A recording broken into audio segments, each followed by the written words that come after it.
Welcome back to the show. So, the only things I eat which are raw are salads and sushi. Now, I can't think of anything else that I can eat raw, let alone have an entire diet on it.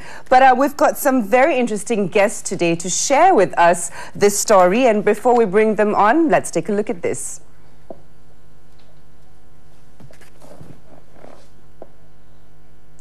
Okay, we'd like to say a very big hello to our guest today. We'd like to say hello to Daisy Lee, who is a raw foodist, has Haris Lee, raw foodist and marketing executive. We've got Jasmine Choi, who is a raw foodist and a mother of two. And we've got Won Eugene, leading nutritionist and wellness coach. Welcome to the show. Good morning. It's great to How are you guys doing? Good. All good. Okay, I've got a whole bunch of raw vegetables and raw food, and everything's raw. And I mean, we've got like tons of stuff on Twitter, you know, telling us, you know, what is raw diet? What does it all mean?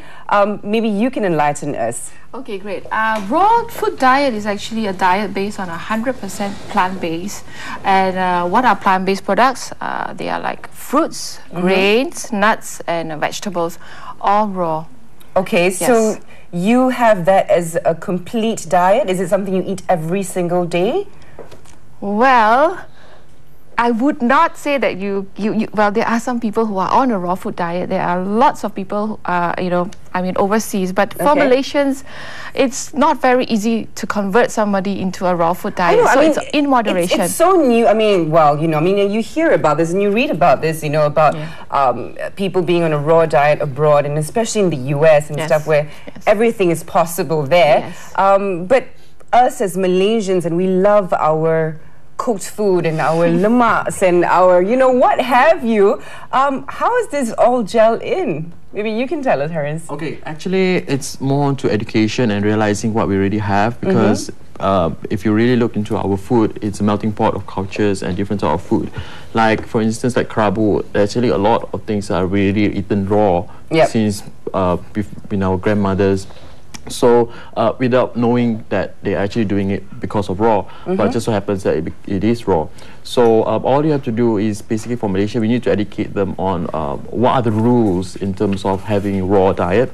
Okay. And just because you go for raw doesn't mean that you will go 100% raw. Some raw foodie can go 50%, some 30%. Okay, in fact, not advisable that you go 100% raw immediately.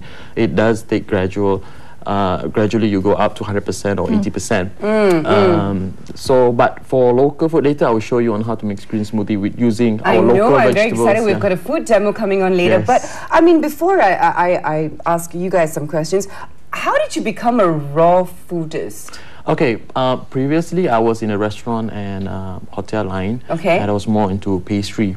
So finding out something different in preparation food is something that I'm always passionate about.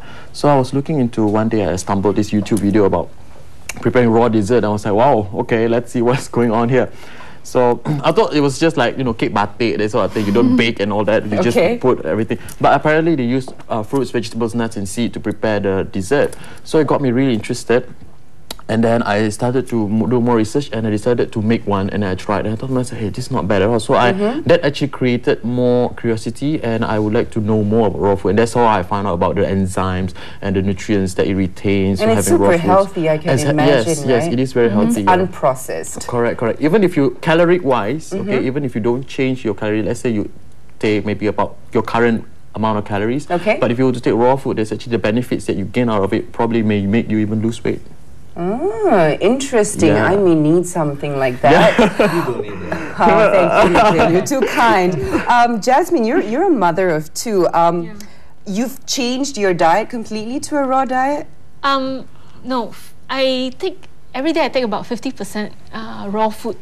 So you're one of those foodists who actually you measure what you eat and you make sure that it's, you know, you've got a certain percentage of it, whether it's cooked or raw or processed or whatever. No, I don't measure. What I do is I make sure that I have a lot of raw food in that day. But I don't measure like how much? You know. How much? But in the so morning, you're not an extremist then. No, I'm not extremist. Phew. Okay. Yeah, but in the morning, I make sure that my family drinks at least a smoothie or some juice. Okay. In between, they have some snacks like fruits. So when we talk about raw diet, we're talking more vegetables and fruits. Yes. Okay, we're not talking meats.